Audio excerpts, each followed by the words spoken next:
Alright guys, so today I'm going to show you something pretty cool, and this is what it looks like. So normally I would say I'm going to show you a card trick, but this isn't really a card trick per se, it's more of a sleight of hand demonstration, but I decided to show you guys anyway because I do think it is quite entertaining.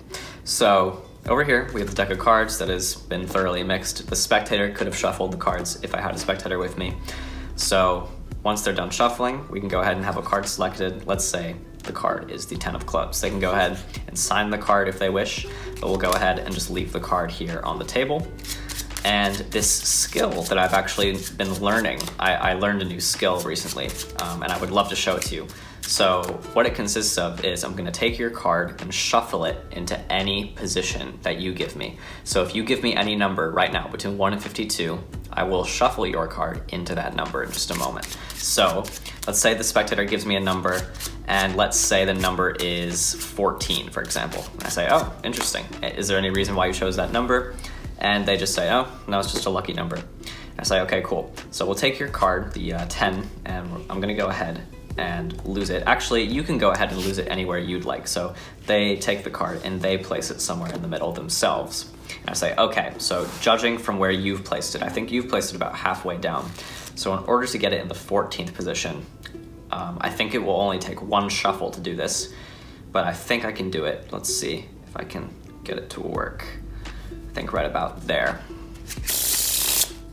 Your card is now at the 14th position. If you don't believe me, just watch.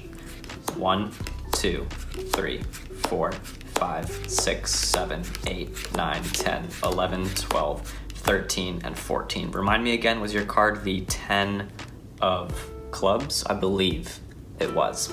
And yeah, that's the trick, and everything is completely examinable. This could be a borrowed deck of cards, completely shuffled. And yeah, that's the trick, guys. So I really hope you guys enjoyed this one. And if you did, be sure to stick around for the tutorial. Alright guys, so here's the tutorial for the trick that you just saw.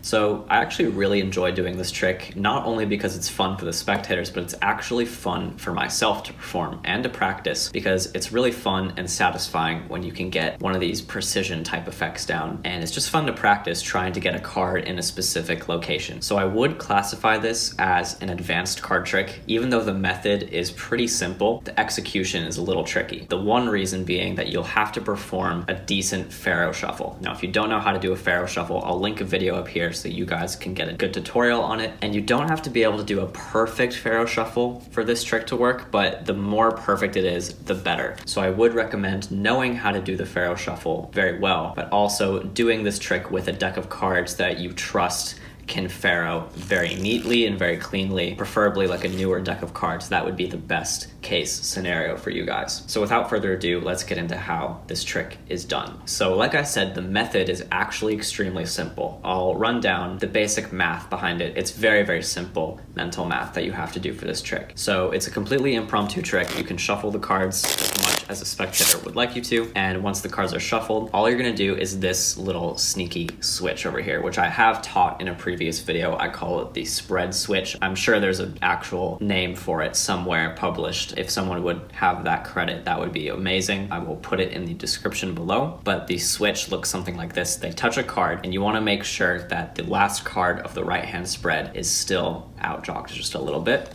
You're going to flip over the card that they touched. They can sign the card if you let them. And once the card is signed or remembered, all you're gonna do is flip the card over, but at the same time, you're actually going to drop the last card of the right-hand spread directly on top, just like this. And then you're gonna thumb off that card on the table. So it looks like you just flipped the card over and placed it on the table, but in reality, you're actually placing a totally random card on the table, and the card that they chose is still here on the deck. So then what I do at this point is I place the cards back on top with a break, and then what I do is I just slide the card forward, and you could technically do like a pass at this point to get the card back on top, but it's really not necessary because there's no heat, there's no attention on the deck at this point. So all you really have to do is from the break, just take all the cards from the break, turn the bottom half of the deck face up in your hand, and then start shuffling the other half of the cards on top face up, just like this. There's really no sleight here. It's basically like you're doing a turnover pass without doing a turnover pass. So you're gonna take the cards, flip these, and then just start shuffling. It's really not a slight. You don't have to hide anything here because the spectators do fully believe that this is their card on the table. So you really don't have to be sneaky with the deck or anything, or else it's going to look sneaky. So just be very casual and just make sure that you keep their selection on top the whole time. So here's the point in the trick where you bring in the idea of this new skill that you've been practicing, and you tell the spectator that if you give me any number between 1 and 52, I will be able to shuffle your card into that position. And I should mention that this entire time, you are going to be continuously overhand shuffling cards off the bottom and then just dropping the cards back on the bottoms just so that you maintain this card on top. But this entire overhand shuffling process is very, very important because it's going to mask the counting that you're about to do in just a second. So there's two outcomes that could happen for this trick. The first outcome is they name an even number, and the second outcome is they name an odd number. I will go through both variations here. There is a little bit of a difference between the two. I'll start with the even numbers because that is a little bit easier. So I'll do exactly what I did in the performance. Let's say they named the number 14. So for the even numbers, all you're gonna do is take that number and divide it by 2, and that will give you 7. So what you're gonna do is you're going to be shuffling 7 cards. But here's the little tricky thing that you have to remember. Always think of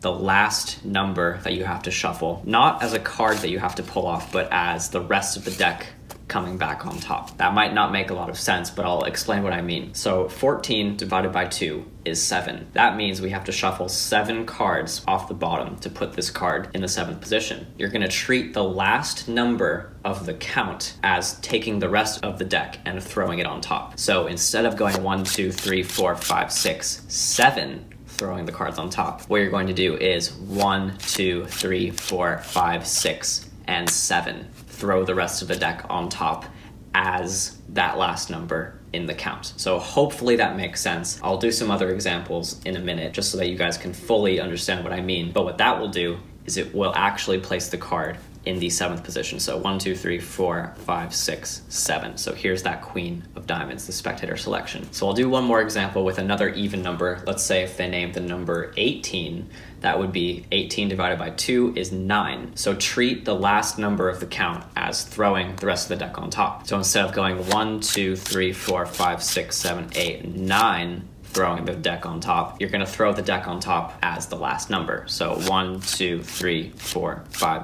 6, 7, 8, and then 9. You're gonna throw everything on top. And that will place the card 1, 2, 3, 4, 5, 6, 7, 8, 9th from the top. So then for the rest of the trick, once the card is positioned correctly, you can actually continue to do some overhand shuffles from the bottom and then just replace them back on the bottom just to make it seem a little bit more consistent and to mask the counting of the cards even more. What I actually like to do is pick up the card myself and look at it, and I like to name the card that they chose. Even though this is not their card, I'm gonna look at it and say, all right, we'll take the queen of diamonds here and place it in the middle. And I do that, but then I take a step back and I'm like, wait, actually, I would like you to place the card in the middle because I want it to be more fair. So then I let the spectator take the card and I just hand it to them face down just so that they don't flip it over. Really no reason to flip it over because I just named the card anyway. They're gonna take the card and place it anywhere they like in the center of the pile. But there is a slight chance that they might place the card up here where your selection is being controlled. I will get back to that in a little bit, but for now, let's just say they place the card somewhere in the center. You square up the cards, and this is still for the even numbers. The odd numbers are different, so pay attention. This is for the even numbers. When you give the cards the Pharaoh Shuffle, you want to make this a good Pharaoh Shuffle, and you just want to make this, I believe it's called an in Pharaoh Shuffle, where the top card of the deck will actually be going into the rest of the deck. So it will be the second card from the top. So it looks something like this if you do it correctly. Nope. As you can see, this is not the easiest thing in the world. If it takes you a few tries in the performance, it's okay. But this is a decent Pharaoh Shuffle. It's not perfect, as you can see in the bottom,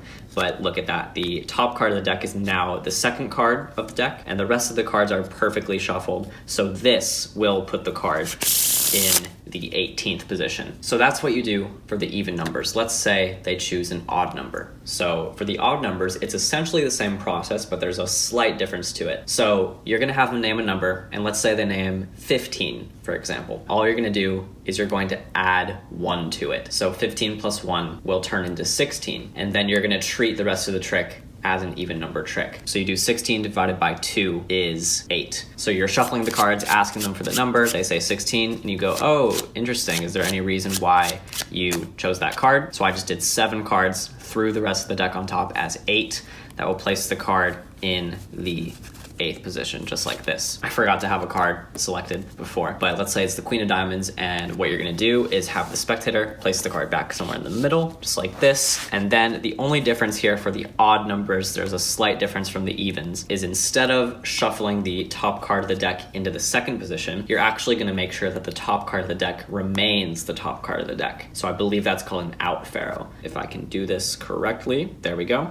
Should look something like this over here. And this one I will check just to be sure, but this should have put the card, the Queen of Diamonds, in the 15th position. So 1, 2, 3, 4, 5, 6, 7, 8, 9, 10, 11, 12, 13, 14, and 15. So that is essentially how the trick works. You can apply this to any number in the deck and it will work. Now there is a slight problem that you might be asking about, and it is, what if I give the spectator the card and they place it somewhere in the upper half of the deck where my card is being controlled? Won't that misplace the card? The answer is yes, it will misplace the card. If they take the card and they place it in the upper half of the deck where you know it will disturb the order, all you have to do is, before shuffling, just take a card from the top and just slip cut it deep into the middle of the deck. What that will do is it will essentially remove a card from the top, which will then place the card back in the correct position. So hopefully that makes sense, but that's just something you have to keep track of. But as you can see, it's a very easy fix. It's really not a big deal. And also, one more question that you might be asking is, what if the spectator takes the card that I give them